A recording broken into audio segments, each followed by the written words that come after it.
Hello students, how are you today. मैं कामना करता हूं कि आप लोग स्वस्थ होंगे, सुरक्षित होंगे इस कोरोना टाइम में। तो आज जो टॉपिक हम इंडस्ट्रियल इंजीनियरिंग का डिस्कस करेंगे वो रहेगा हमारा वर्क मेजरमेंट। ठीक है, वर्क मेजरमेंट क्या होता है? क्या होता है कि इंडस्ट्री के कॉन्टेक्स्ट में जो भी प्रोसेस होती हैं, जो भी ऑपरेशंस होते हैं, उनका एक एस्टिमेटेड टाइम पीरियड इंडस्ट्री के पास में होता है कि कोई प्रोसेस होना है और किस तरीके का ऑपरेटर उस प्रोसेस को कंप्लीट करने के लिए चाहिए और उस ऑपरेटर को कितना वक्त लगना चाहिए। ठीक है, जिसमें सारे टोलरेंसेस रहते हैं, सारे अलाउंसेस रहते हैं, तब जाके एक स्टैंडर्ड टाइम को कैलकुलेट किया जाता है। तो इसे ही हम बोलते हैं, इस फेनोमेना को ही हम बोलते हैं वर्क मेजरमेंट। ठीक है, तो देखें इसमें क्या लिखा हुआ है। Work measurement refers to the estimation of the standard time for an activity, that is the time allowed for completing one piece of job by using the prescribed method। Means ये होता है कि एक मेथड, एक तरीका operator को बता दिया जाता है कि किसी काम को हमको इस तरीके से करना है, और जब वो उस काम का एक छोटा सा पार्ट कंप्लीट कर लेता है तो उसकी हम स्टडी कर लेते हैं, या जो हमारा वर्क स्टडी वाला जो टीम है, ठीक है, जो सुपरवाइज़र है, वो स्टडी कर लेते हैं और उससे फिर अंदाज़ा लगाते हैं कि कंप्लीट वर्क को एकम्प्लिश होने में कितना वक्त लग सकता है। So standard time can be defined as the time taken by an average experienced worker for the job, with provisions for delays beyond the worker's control। So standard time वो time होता है जो कि एक एवरेज वर्कर के द्वारा लिया जाता है किसी काम को कंप्लीट करने के लिए, और उसके अंदर हम प्रोविजंस या टोलरेंसेस देते हैं या हम अलाउंसेस देते हैं उन चीज़ों के लिए, उन देरी के लिए जो वर्कर या ऑपरेटर की क्षमता से भी परे हैं। Means the reason for the delays in the accomplishment of the work that are beyond the worker's control or the operator's control are considered। Okay,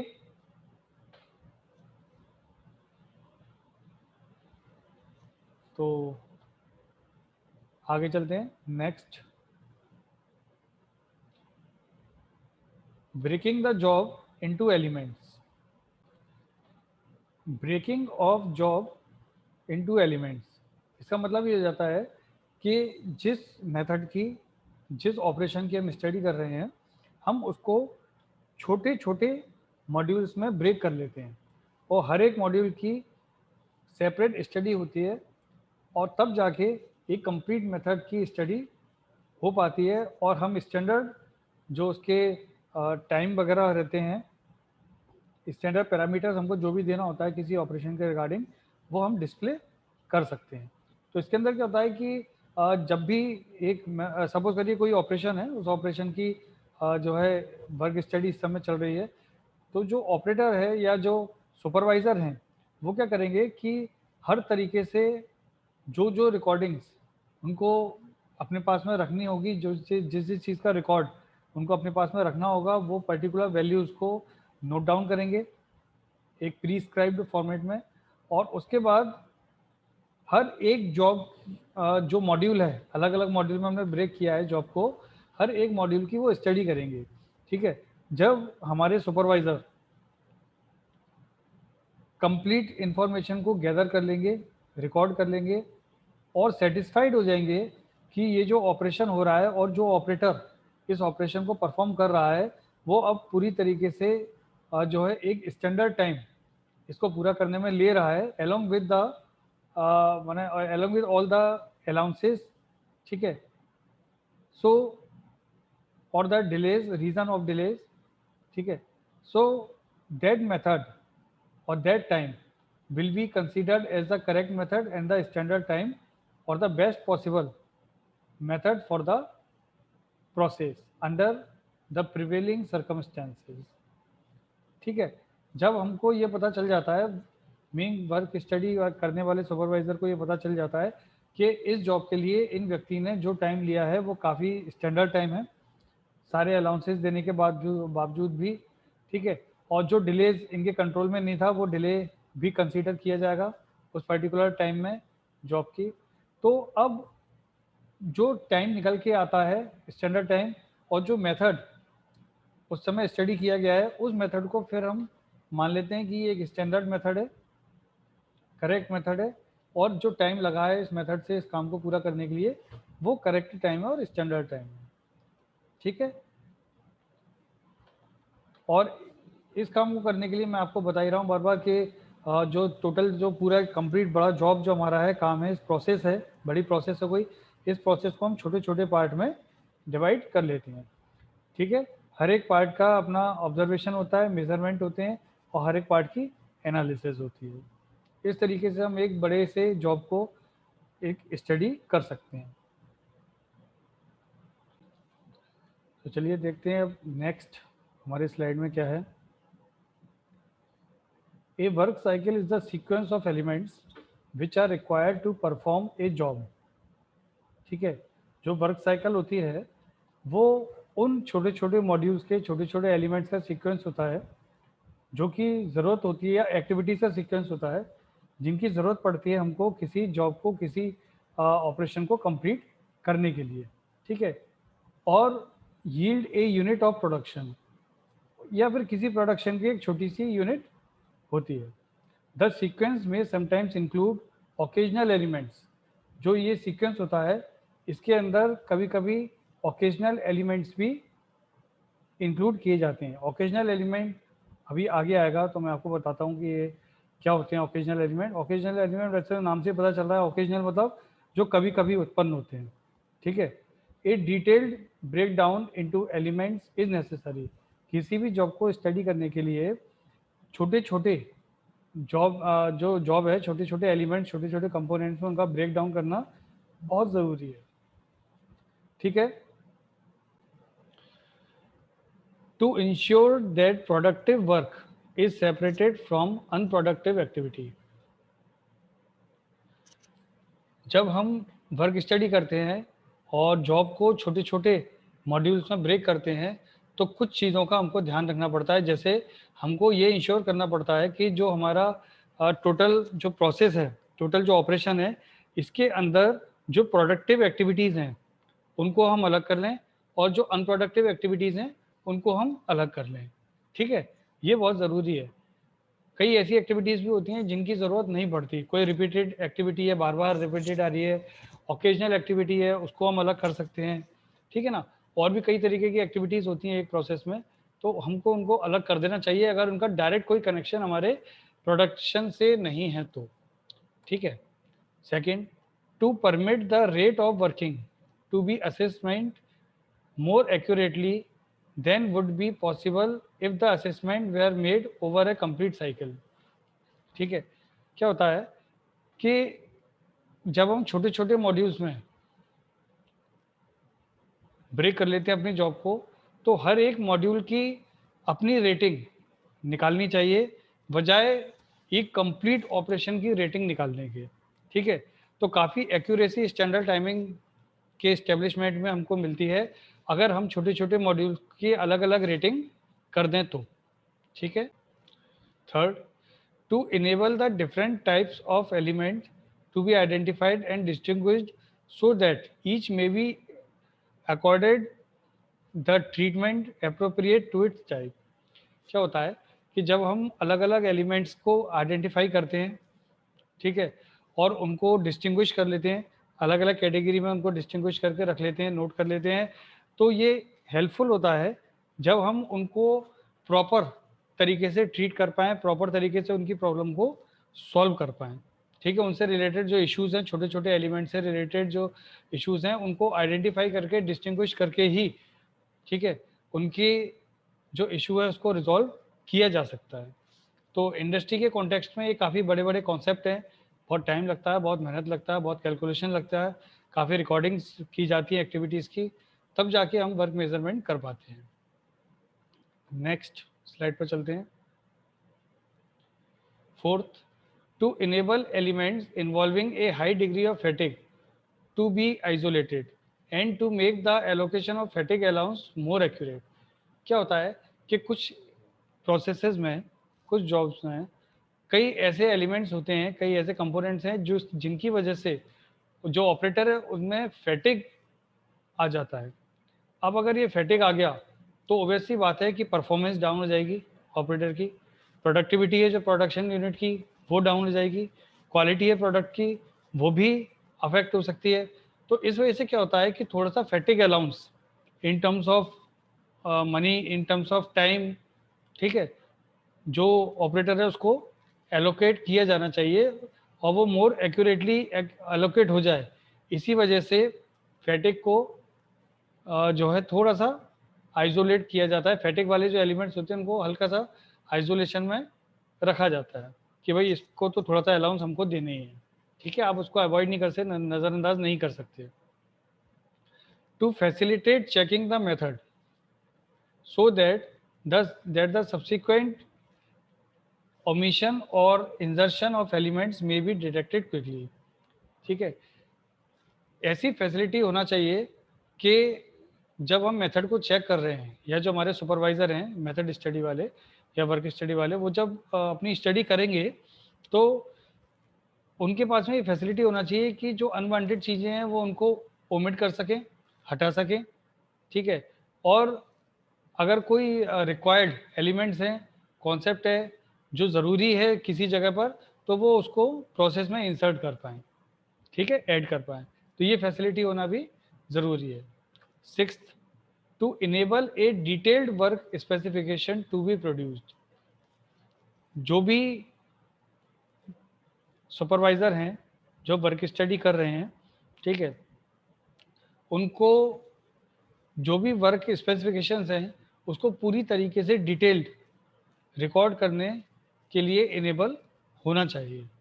वो सब कुछ सारी चीज़ें रिकॉर्ड कर पाएँ, हर चीज़ को नोट डाउन कर पाएँ ताकि उसकी स्टडी अच्छे से हो पाए। मीन्स जो भी व्यक्ति वर्क स्टडी करेगा वो इतना सक्षम होना चाहिए कि हर एक डिटेल को, जॉब से रिलेटेड हर एक डिटेल को रिकॉर्ड कर पाए। 7, to enable time values for frequently recurring elements such as the operation of machine control or loading and unloading work pieces fixtures to be extracted and used in the compilation of the standard data. So these are all things related to the work measurement. अभी हम next चलते हैं। Next में क्या है, we have the type of elements. किस तरीके के एलिमेंट्स का इन्वॉल्वमेंट, तो देखते हैं कितने टाइप के एलिमेंट्स होते हैं। 8 types of elements are distinguished. कौन कौन से एलिमेंट है? 8 तरीके के एलिमेंट होते हैं, ठीक है। Repetitive, occasional, constant, variable, manual, machine, governing and foreign elements, ठीक है। अब हम एक एक एलिमेंट की स्टडी करेंगे। First one is repetitive element. So repetitive elements are the elements which occurs in every work cycle of an operation। ठीक है, रिपीटेटिव एलिमेंट्स वो होते हैं जब किसी ऑपरेशन, कोई ऑपरेशन जो है कंटिन्यूशन में होता है, वर्किंग में है इस समय, तो या लाइव है कोई ऑपरेशन, तो जब भी वो ऑपरेशन होगा तो वो पर्टिकुलर एलिमेंट्स तो आएंगे ही आएंगे। इसे अपन बोलते हैं repetitive element. For example, the elements of picking up a part prior to an assembly operation, the element of locating a workpiece in a holding device, putting aside a finished component or assembly। ठीक है, ये वो elements है जो repetitive आने ही आने हैं। तो पहला वाला जो था, जैसे एग्जांपल के लिए किसी पर्टिकुलर पार्ट को पिक करना, मशीन पार्ट है कोई, जो जिस जॉब पर हम वर्क कर रहे हैं, ठीक है, जिस एलिमेंट पर जॉब कर रहे हैं, वर्क कर रहे हैं, वो पार्ट, ठीक है, उसको पिक करना, ठीक है। The element of locating a work piece in a holding device, work piece को होल्डिंग डिवाइस में एलोकेट करना, फिक्स करना, ताकि इस पर मशीनिंग ऑपरेशन हो सके, ये रिपीटेटिव एलिमेंट है, जैसा लेथ मशीन वगैरह में होता है। ठीक है। फिर putting a side A finished component और असेंबली, जब कोई असेंबली कंप्लीट हो जाती है या कोई कंपोनेंट फिनिश हो जाता है, मशीनिंग उसकी फिनिश हो जाती है, तो उसको उठा के एक जगह से सेफ जगह पर रख देना। ठीक है ना, ये रिपीटेटिव एलिमेंट्स हैं। occasional element are the element occasional elements क्या होते हैं? So occasional element are the elements which does not occur in every work cycle of an operation but which may occur at regular or irregular interval। ठीक है। तो occasional elements क्या होते हैं? ये वो elements होते हैं जो जरूरी नहीं किसी ऑपरेशन की हर वर्क साइकिल में हो, लेकिन ये कभी भी किसी भी वक्त इंट्रोड्यूस हो सकते हैं ऑपरेशन के दौरान। ठीक है। एग्जाम्पल, एडजस्टिंग द टेंशन और मशीन सेटिंग। जैसे ज़रूरी नहीं कि जब भी हम कोई ऑपरेशन करें किसी मशीन पर तो बार बार हमको उसकी एडजस्टमेंट और उसकी सेटिंग करनी पड़े, ऐसा कोई ज़रूरी नहीं है। हमने 4 बार ऑपरेशन कर लिया, 5वीं बार में ज़रूरत पड़ रही है। हमने कई बार जो है, एक बार तो हमको 5वें ऑपरेशन में ज़रूरत पड़ी, फिर हमने दोबारा से ऑपरेशन किया तो 8वें ऑपरेशन पर फिर से हमको ज़रूरत पड़ गई मशीन की सेटिंग और एडजस्टमेंट की। तो ये ओकेजनल एलिमेंट्स होते हैं। Receiving instructions from the supervisor, ज़रूरी नहीं कि हर प्रोसेस, जब आप किसी प्रोसेस को रिपीट कर रहे हो तो आपको हर रिपीटेशन में आपके सुपरवाइजर के इंस्ट्रक्शंस मिलें। एक ही बार बता देंगे वो, तो अगर आप बीच में भूल जाएंगे तो एक बार और बता देंगे, इससे ज़्यादा कुछ नहीं। ठीक है। The occasional element is useful work and A part of the job, it will be incorporated in the final standard time for the job. ठीक है। ये भी क्या होता है कि ये इंपॉर्टेंट पार्ट है किसी जॉब के लिए, किसी ऑपरेशन के लिए, तो इसमें लगने वाला जो टाइम है उसको भी टाइम स्टैंडर्ड टाइम के कैलकुलेशन के दौरान ऐड किया जाता है। ठीक है। ओकेजनल एलिमेंट में जो भी टाइम हमको लगता है तो उसको भी हम ऐड करेंगे। ठीक है। तो एक बार आप इस स्लाइड को पढ़ लीजिए।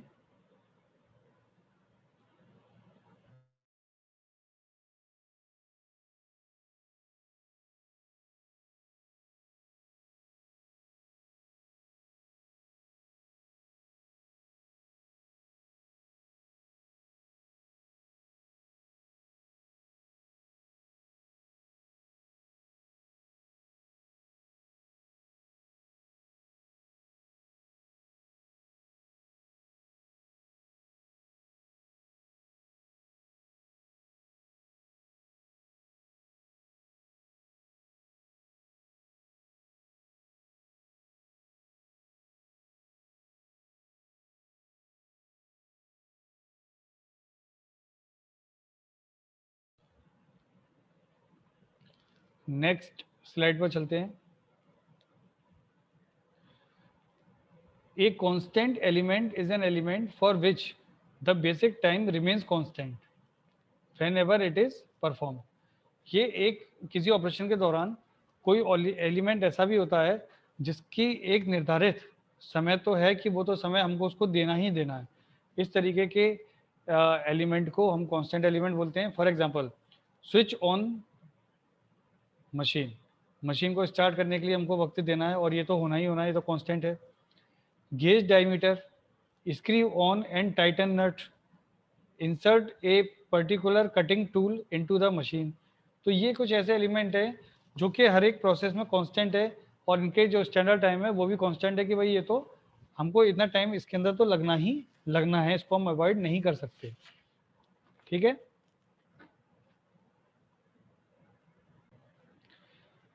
Next, a variable element is an element for which the basic time varies in relation to some characteristics of the product. ठीक है। वेरिएबल एलिमेंट्स वो एलिमेंट होते हैं कि जिनकी जो टाइमिंग होती है, बेसिक टाइम जो होता है उनको परफॉर्म करने के लिए, वो प्रोडक्ट टू प्रोडक्ट भी चेंज होता है। ठीक है। या फिर इक्विपमेंट और प्रोसेस टू प्रोसेस भी चेंज होता है। For example, dimension, weight, quality etcetera. ठीक है। फॉर अब इसका अगर अपन एग्जांपल लें तो 100 logs with hand saw, time varies with hardness and diameter, बिल्कुल सही बात है। Sweep floor varies with area, push trolley of parts to next shop varies with distance. तो ये कुछ ऐसे एलिमेंट हैं जो होते ही होते हैं किसी ऑपरेशन के दौरान और इनका जो बेसिक टाइम है परफॉर्म होने का वो भी अलग अलग होता है, क्योंकि वो डिपेंड करता है कि जो हमारा प्रोडक्ट है वो क्या है, जो प्रोसेस है वो क्या है। ठीक है। Next, A manual element is an element perform by a worker. Manual elements किसी जॉब के वो होते हैं जो कि किसी वर्कर के द्वारा परफॉर्म किए जाते हैं। A machine element is an element performed automatically by any process, physical, chemical, or otherwise, that once started cannot be influenced by a worker except to terminate it permanently. Machine element वो elements हैं, ठीक है, जो कि automatically होते हैं किसी machine के द्वारा, आइदर फिजिकली और केमिकली। ठीक है। और अगर ये एक बार स्टार्ट हो जाते हैं तो फिर वो कभी इन्फ्लुएंस नहीं होते किसी वर्कर की प्रेजेंस एब्सेंस की वजह से, या फिर अगर अपन को उनको हटाना ही है, ठीक है, ऐसे एलिमेंट्स को, तो फिर हमको अपना जो ऑपरेशन है उसको परमानेंटली हमको टर्मिनेट ही करना पड़ेगा। ठीक है। इसके एग्जांपल्स हो सकते हैं Anil tubes, fire tiles, foam glass bottles, press car body shell to shape, most actual cutting elements on machine tools। ठीक है। ये ऐसे एलिमेंट्स हैं, ऐसे प्रोसेस हैं किसी जॉब की जो एक बार आपने प्रोग्राम कर दिया तो ये अपने आप होती हैं। ठीक है। फिर इनको ऑपरेटर से भी कोई फर्क नहीं पड़ता, बस इनको अगर टर्मिनेट करना है तो ये परमानेंटली टर्मिनेट होंगी। तो ये प्रोसेसेस हैं। ठीक है। एनिलिंग ट्यूब्स वगैरह की जो अपन बनाते हैं, फायर टाइल्स वगैरह। ठीक है। Next, a governing element is an element occupying a longer time within a work cycle that then that of any other element which is being perform concurrently. Governing element वो होते हैं जो किसी process में, किसी work में सबसे ज़्यादा टाइम, लंबा टाइम ऑक्यूपाई करते हैं। ठीक है। उन अदर एलिमेंट से जो कि उनके साथ में उस समय परफॉर्म हो रहे होते हैं। For example, turn diameter on a lathe. जैसे अपन टर्निंग करते हैं तो उसमें डायमीटर के लिए जब हम टर्निंग करते हैं तो वो काफ़ी टाइम लेता है। ठीक है। While gauging from time to time, boil kettle of water while setting out teapot and cups.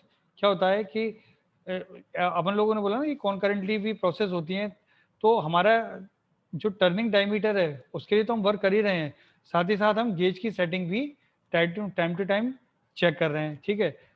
फिर किसी बॉइलिंग केटल के अंदर पानी गर्म कर रहे हैं और साथ ही साथ हम अपने टी पॉट और कप्स को भी सेट कर रहे हैं। तो इसके अंदर जो गवर्निंग, जो टाइम टेकिंग एक्टिविटी है, इन दो, किसी भी दो एक्टिविटी में जो टाइम टेकिंग है वो गवर्निंग एलिमेंट कहलाता है। Develop photographic negative while agitating the solution occasionally. Means हम फोटोग्राफ का जो नेगेटिव है उसको तो डेवलप कर ही रहे हैं, साथ ही साथ में हम जो सॉल्यूशन है उसकी एजिटेटिंग भी कभी कभी करते रहते हैं बीच बीच में। ठीक है। A foreign element, last, a foreign element is an element observed which does not form a part of the operations being studied। Foreign element वो होते हैं, ठीक है, जो ऑपरेशन इस समय चल रहा है, जिसकी स्टडी हो रही है, जो उसके पार्ट नहीं है। ये ऐसे लिए एलिमेंट हैं जो चलते हुए ऑपरेशंस के या अंडर ऑब्जर्वेशन जो हमारा ऑपरेशन है उसके पार्ट नहीं है। For example, in furniture manufacturing sending the edge of a board before planning has been completed, degreasing a part that has still to be machined further। ठीक है। अब ये डीग्रीजिंग वगैरह हुए या फिर आपके जो है सेंडिंग है, सेंडिंग द एज हुई, और किसी बोर्ड की, बोर्ड मीन जो हम प्लाई बोर्ड यूज़ करते हैं उसके बाद चल रही है मैं जो फर्नीचर बनाने के लिए। ठीक है। तो ये इस तरीके के एलिमेंट होते हैं जिनका प्रोसेस से कोई लेना देना नहीं है, बट फिर भी वो अब ऑकर तो होते ही होते हैं। ठीक है। वो ज़रूरी भी होना, तो इसको हम बोलते हैं फॉरेन एलिमेंट। तो ये एलिमेंट्स थे जो किसी जॉब में पार्टिसिपेट करते हैं। तो आज के डिस्कशन के लिए इतना ही। नेक्स्ट क्लास में आगे बढ़ेंगे। Thank you very much. Stay safe, stay healthy.